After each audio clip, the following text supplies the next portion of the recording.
they actually had 2 legally blind patients who could see color. So through one of our color-coded systems, they were able to remain home and take those medications.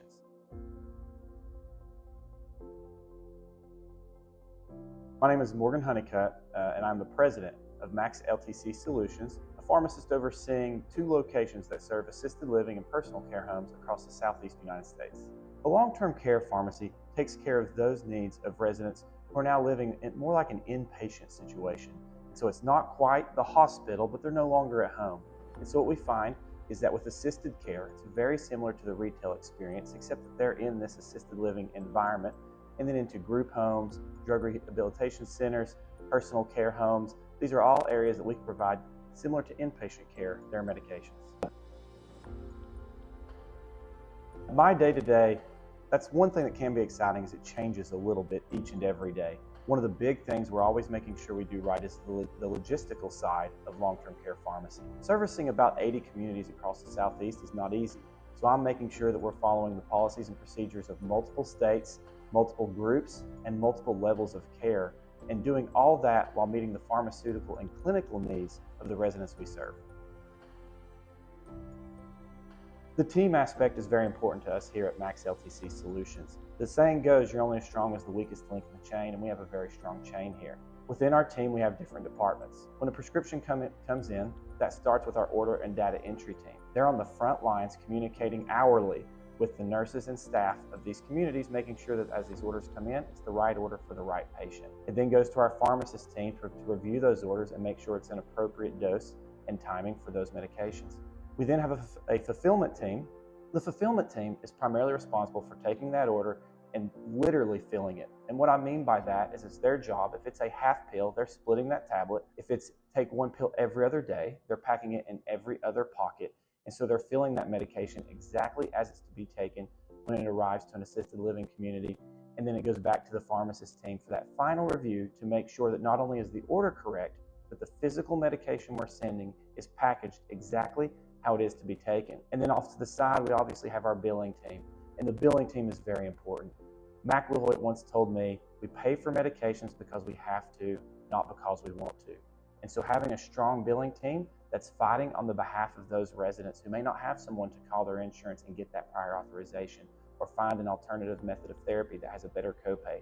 Those are things the billing team is constantly looking out for to help these residents. And it takes all cogs of that team to have a successful daily operation, and then get that to the final step. That delivery team is going to make sure the right medications go to the right buildings all across the Southeast. My journey to long-term care pharmacy, I'm sure, is a story that many have with, got into college and it was healthcare. I wanted to do healthcare, but wasn't sure what path that would lead me down. And throughout college, finally landed with, what pharmacy school I think is an exciting option and is what I want to do to give back to the community that had given a lot to me. It was clinical rotations that really solved a lot of those, or answered a lot of those questions that set me down this path. Like many, there were a lot of rotations. I spent a month with a great team or a great pharmacist and walked out saying, that's what I want to do when I graduate. And then I'd go the next month and I'd change my mind again and say, nope, that's what I want to do. Well, luckily enough, I happened to come to Max Pharmacy for a community rotation. I spent a month with Max Pharmacy and loved what they were doing with independent pharmacy. At the time, they were heavily packaging medications for those who still lived in their own home. So their focus at this time was keeping people in their own homes as long as they could. We don't want to leave home. And that's a big step going into an assisted living community or nursing home. And Max's goal was to keep them in the home. They actually had 2 legally blind patients who could see color. So through one of our color-coded systems, they were able to remain home and take those medications. It's the inability to take medications that's one of the first steps that leads to someone being needing the care or services of assisted living and nursing home. Well, then I got a little bit lucky. As I was approaching graduation, I had inquired to Max Pharmacy about a job, and they were looking for a resident. And so I did a community pharmacy residency with Max Pharmacy upon graduation. Throughout that residency, I floated amongst their different stores, and it just so happened to coincide with the same month they opened Max Long-Term Care Solutions. And so I spent a day or 2 a week in their long-term care pharmacy that was taking care of 2 communities at the time here in Knoxville, and fell in love with it. And anytime there was an extra shift, if there was someone who needed coverage, I was always there raising my hand. Hey, if you need somebody in LTC, I'll take that shift, and just kind of was drawn to it. After completing the residency, Mike, the owner, had approached me and said, "Hey, obviously we want to keep you on full board, but full time. But would you like to kind of be eased out of the retail setting and into the long-term care setting?"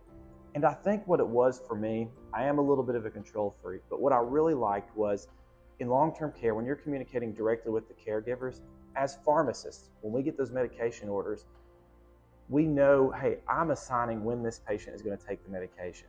I'm reviewing their entire profile. I'm not worried about polypharmacy or where other meds will be coming for. I've got the whole picture in front of me, and I'm able to contribute to that and make sure everything's done the right way. And then I'm communicating that with nurses and care staff to make sure that happens. And I think I loved that part of it.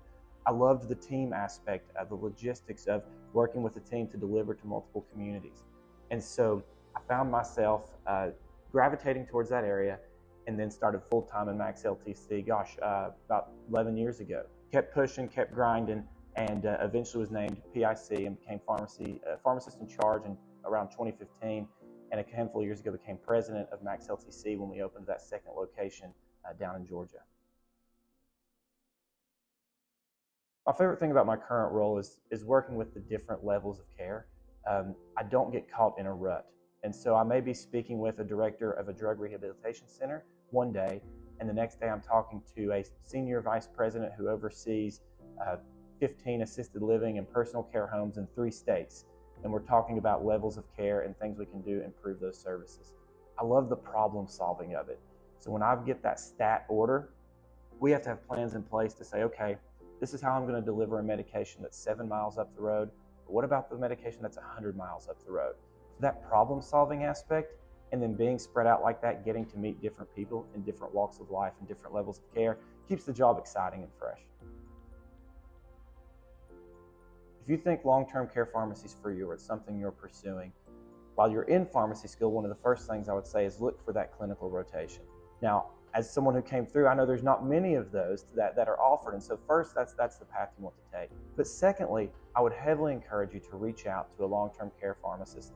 Myself, I've made myself available to multiple of the colleges of pharmacy across the state over the years, whether it be in a preceptor capacity or otherwise to come and guest lecture to talk about these things. But reach out to someone and see if you can come shadow a day.